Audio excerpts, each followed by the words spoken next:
The order came in at 11:47 p.m., 7 minutes before Marcus planned to log off for the night.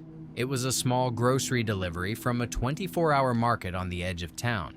Bottled water, cold medicine, 2 frozen dinners, and a pack of batteries. The address was 23 miles away, deep in a rural area where the app showed little more than a gray road cutting through black farmland. The payout was unusually high, almost $40, and the customer had already added a generous tip. Marcus hesitated. He'd been driving since noon, and rain had started tapping against the windshield. Still, $40 was enough to cover the gas he had burned that week. He accepted. The customer's name appeared as D. Miller. No profile photo. No delivery notes. The store was nearly empty. A cashier with tired eyes watched Marcus scan the order while thunder rolled somewhere beyond the parking lot. Before he left, Marcus checked the map again. The route ended at a road called Hollow Creek Lane, then continued another mile past the last marked house. At 12:26 a.m., the pavement narrowed into gravel. His headlights caught fence posts, wet weeds, and trees leaning over the road. There were no porch lights, no mailboxes, and no other cars. His cell signal dropped from 2 bars to 1. A message appeared in the delivery app. "Keep driving. House is farther back." Marcus slowed. The map showed that he had already reached the pin. He replied, "Can you confirm the house number?" The customer answered almost immediately. "No number. You'll see a red light." Another quarter-mile passed, then Marcus saw it, a single red bulb hanging above a metal gate. Beyond it, a dirt driveway disappeared into the trees. He stopped and looked through the windshield. The gate was open just wide enough for his car. Rainwater streamed across the glass, blurring the trees into long black shapes. Marcus typed, "I'm at the gate. Please meet me here." The typing indicator appeared, vanished, then returned. "Drive up. I'm injured." Marcus sat still. He had handled strange customers before. People asked him to leave food behind sheds, inside garages, even through basement windows. But something about the empty road and the red light made him reach for the door lock. The app chimed again. "I can see you." Marcus looked toward the trees. Nothing moved. He switched on his high beams. The driveway brightened, revealing deep tire tracks and fresh footprints in the mud. The prints led from the woods toward the gate. They did not continue toward the house. Marcus called the customer through the app. It rang 6 times before someone answered. At first, there was only static. Then a man whispered, "You passed it." Marcus stared at the gate. "No, I'm at the red light." The man breathed into the phone. "Not that one." A metallic sound came from behind Marcus's car. He checked the rearview mirror. The gate was moving. Someone hidden outside the headlights was slowly pulling it closed. Marcus dropped the phone into his lap and hit reverse. The tires spun in the mud before catching. The car shot backward, clipping the gate hard enough to bend it outward. A figure stepped from behind a tree, wearing a dark raincoat with the hood pulled low. The person raised one arm, and Marcus saw something long and silver in his hand. Marcus slammed the car into drive and accelerated down the road. The customer called again. He ignored it. Then the app sent one final message.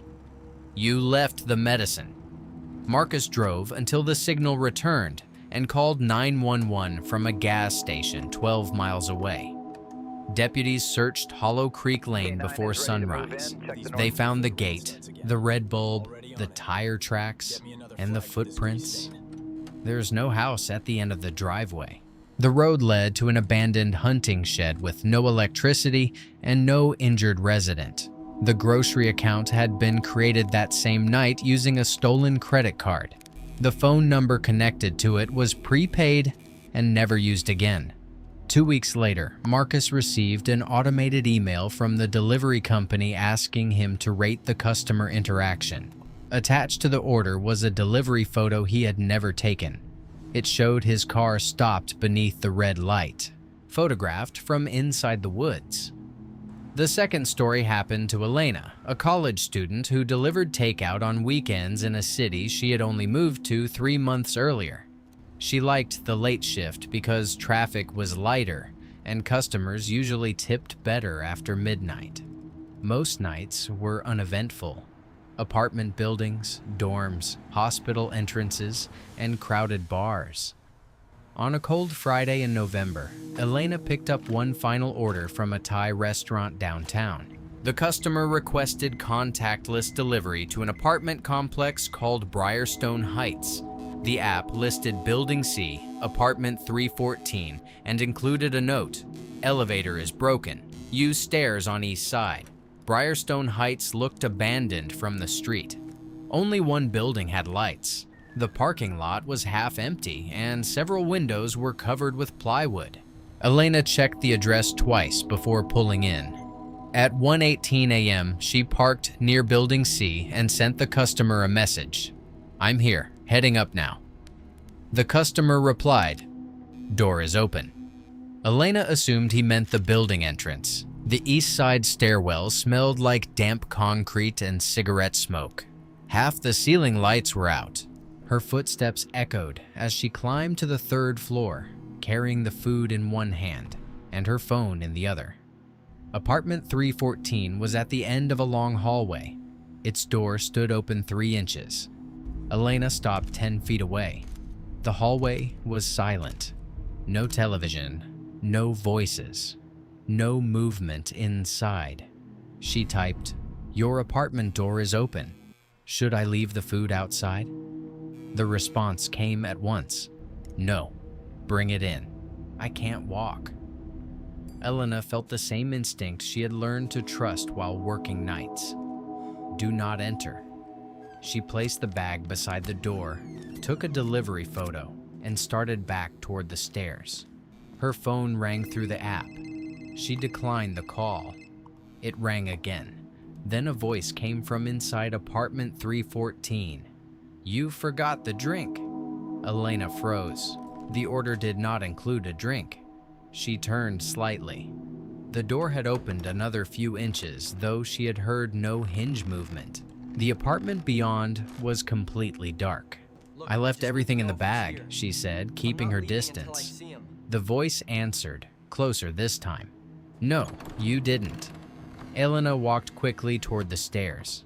Behind her, the apartment door opened all the way. She heard bare feet step into the hallway. She did not look back until she reached the stairwell. A man stood outside apartment 314. He was tall, thin, and shirtless despite the cold. One hand held the food bag. The other hung behind his leg where Elena could not see it. He smiled. "You're at the wrong apartment," he said. Elena ran. She descended 2 flights, then stopped. The exit door at the bottom was chained shut from the inside. The customer's note had directed her to the only stairwell that could not be opened from the ground floor. Footsteps sounded above, slow, unhurried. Elena pushed through the 2nd floor hallway, searching for another exit. Every apartment door was closed. She banged on the first one, then the next. No one answered. The footsteps entered the hallway behind her. She ran toward a red exit sign and found another stairwell. As she pulled the door open, the man called out, "Elena." She had never told him her name aloud. Elena reached the lobby and ran to her car. The engine started just as the man emerged from the building. He did not chase her. He stood beneath the entrance light, holding the takeout bag, and watched her leave. Police later told Elena that apartment 314 had been vacant for 8 months. The previous tenant had died, and the unit had never been rented again. Officers found a folding chair inside, several empty water bottles, and printed screenshots of delivery drivers taken from social media. On the wall beside the door were handwritten names and dates. Elena's name was at the bottom. Next to it was the time she usually ended her shift. The police believed the man had been using stolen customer accounts to lure drivers into vacant apartments. They searched the building, the roof, and the maintenance tunnels beneath the property, but he was gone. The delivery account disappeared before investigators could trace it. Elena stopped delivering that night. For several weeks, nothing else happened. Then, in early December, she received a holiday card at her new apartment. There was no return address. The front showed a snowy house with warm yellow windows. Inside, someone had written one sentence: "You still forgot the drink." The third story began with a routine pizza order in a small Ohio town. Daniel had worked as a delivery driver for nearly 6 years. He knew every subdivision, every back road, and almost every regular customer within 15 miles of the restaurant. He was 34, careful, and not easily rattled. His manager trusted him with the final deliveries because Daniel never complained about distance or weather. On a Sunday night in March, an online order came through at 9:42 p.m. It was for one large pepperoni pizza, paid in cash. The address belonged to a house on Cedar Run Road, a wooded stretch outside town. Daniel recognized the road, but not the number. Before leaving, he called the customer to confirm someone would have cash ready. A woman answered. Her voice was quiet and strained. "Yes," she said.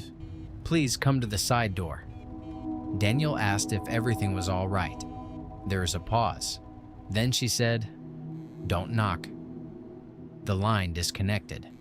Daniel told his manager the call felt strange. The manager shrugged and said the order had come from a local number. Daniel considered refusing it, but Cedar Run Road was only 10 minutes away. The house was easy to find. It was a 2-story farmhouse with a detached garage and a porch light burning above the front door. A silver SUV sat in the driveway. Daniel parked near the mailbox and waited.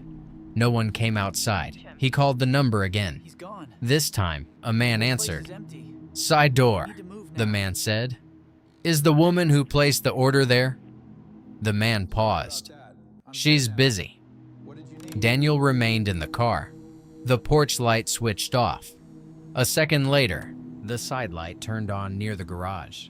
Daniel could see the door standing open. He placed the pizza on the passenger seat and typed the address into a property database on his phone. The house belonged to an elderly couple named Harold and Linda Reese. Daniel had delivered to them once before, more than a year earlier. They had been friendly and always used the front door. He called the restaurant. His manager answered, but before Daniel could explain, someone knocked on the rear passenger window. Daniel turned so fast, he dropped the phone. A teenage girl stood beside the car. Her hair was wet and she wore no shoes. She pressed one finger to her lips. Daniel lowered the window an inch. "Please don't give him the pizza," she whispered. "Who?" The girl looked toward the house. "He'll know you stopped." Daniel unlocked the door and told her to get in. She shook her head violently. "No, drive away. Call the police." The side door slammed shut. A man stepped from the garage. He wore jeans, work boots, and a gray sweatshirt. He carried a flashlight but kept one hand inside the front pocket of the sweatshirt. The girl ran behind Daniel's car and disappeared into the ditch beside the road. The man approached the driver's window. "You the pizza guy?" Daniel kept the doors locked. "Yeah, cash order." The man smiled. "Bring it inside. My wallet's in the kitchen." Daniel said he needed payment at the car. The man's smile faded. Behind him, movement appeared in an upstairs window. A woman stood behind the curtain waving both hands frantically. Then someone pulled her away. Daniel put the car in reverse. The man struck the window with the flashlight. The glass cracked but did not break. Daniel accelerated backward into the road, nearly sliding into the ditch. The man ran after the car for several yards before stopping beneath the mailbox light. Daniel called 911 as he drove toward town. He described the girl, the woman in the window, and the man with the flashlight. Deputies reached the farmhouse within 6 minutes. They found Harold Reese unconscious in the garage with a head injury. Linda Reese and their 16-year-old granddaughter, Maya, were locked in an upstairs bedroom.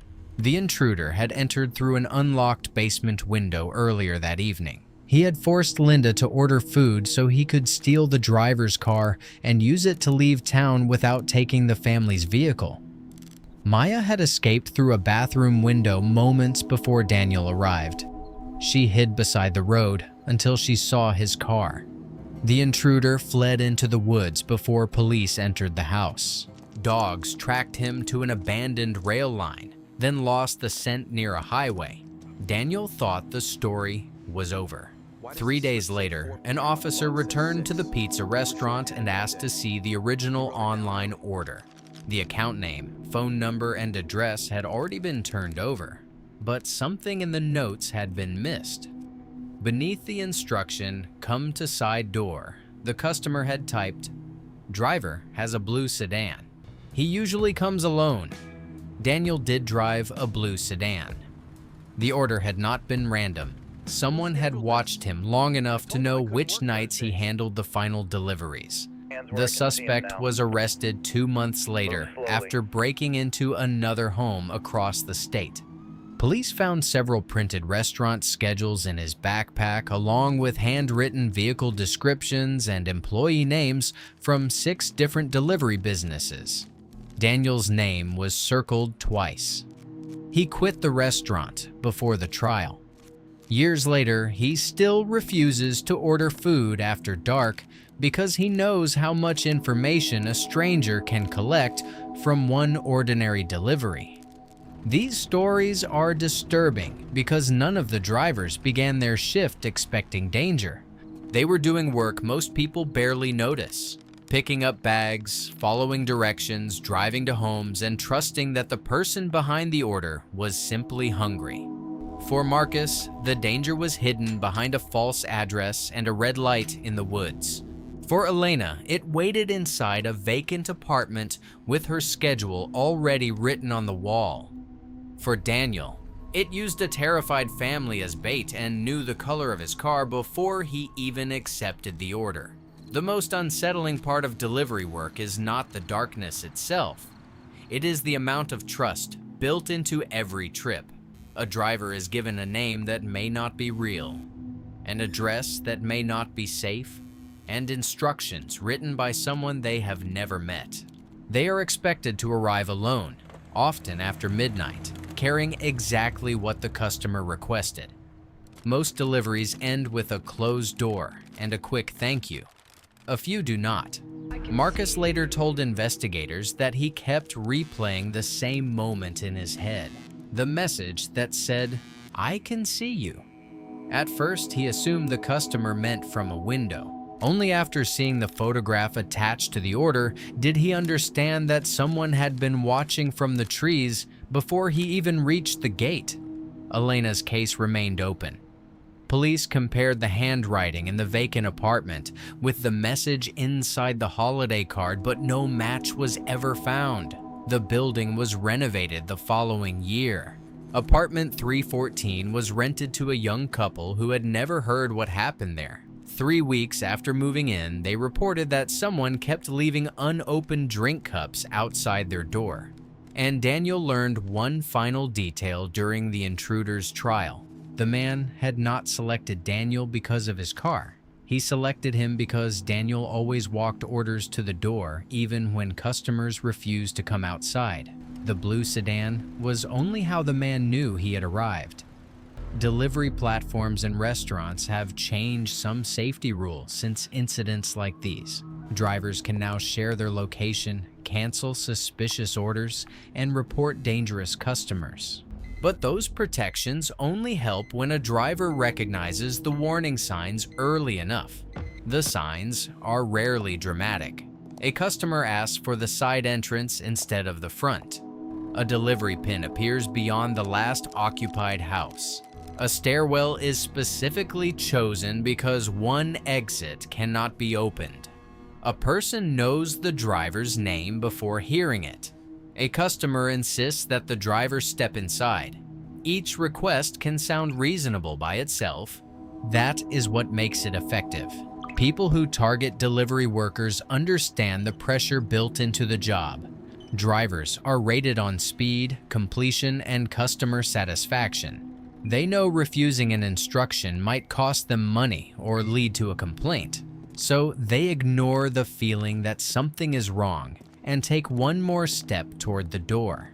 Marcus said the high payout nearly convinced him to drive through the gate. If the footprints had not appeared in his headlights, he believed he would have continued to the shed. Lena said she almost entered apartment 314 because the customer claimed he could not walk. She worried that refusing might make her look cruel. Daniel admitted that before the flashlight struck his window, he still wondered whether he was overreacting. That hesitation is what the people behind these orders depend on. The ordinary explanation always comes first. Maybe the customer is injured. Maybe the building really does have a broken elevator. Maybe the driveway is longer than the map shows. Maybe the person standing in the dark is only coming out to pay. By the time the ordinary explanation no longer makes sense, the driver may already be trapped. Marcus never returned to Hollow Creek Lane, but he later searched county records for the property. The land belonged to a hunting club that had dissolved years earlier. One former member told police that the red light had once been used to mark the entrance during winter gatherings. It had not been connected to electricity in more than a decade. Whoever lured Marcus there had brought a battery-powered bulb and hung it over the gate that same night. The delivery photograph remained the strangest piece of evidence. The company confirmed that it was uploaded through the customer account 6 minutes after Marcus escaped. Metadata from the image had been removed. Investigators could not determine what device took it. Elena kept the holiday card in a sealed evidence bag until police returned it. She eventually moved out of the city, changed her number, and deleted every public social media account connected to her real name. The card followed her, not physically, but through a detail police noticed months later. The postage stamp had been purchased at a self-service kiosk located inside the same grocery store where Elena usually waited for delivery orders between midnight and 2 a.m. Security footage from that night had already been erased. Daniel attended every day of the intruder's trial. The suspect never looked at the Reese family. He watched Daniel. When the verdict was read, he smiled and quietly formed 3 words with his mouth. "Side door next," Daniel told the prosecutor, but there was no audio recording clear enough to prove it. The man received a lengthy prison sentence for kidnapping, burglary, and assault. He will be eligible for release in several years. Daniel still checks the state corrections website once a month. He says he does not expect the man to find him. He simply wants to know when the possibility begins. For most people, food delivery is a small convenience. A knock, a bag, a receipt, and a person walking back to a car. But for the driver, every order is an invitation written by a stranger. And sometimes, the food was never the reason they were called.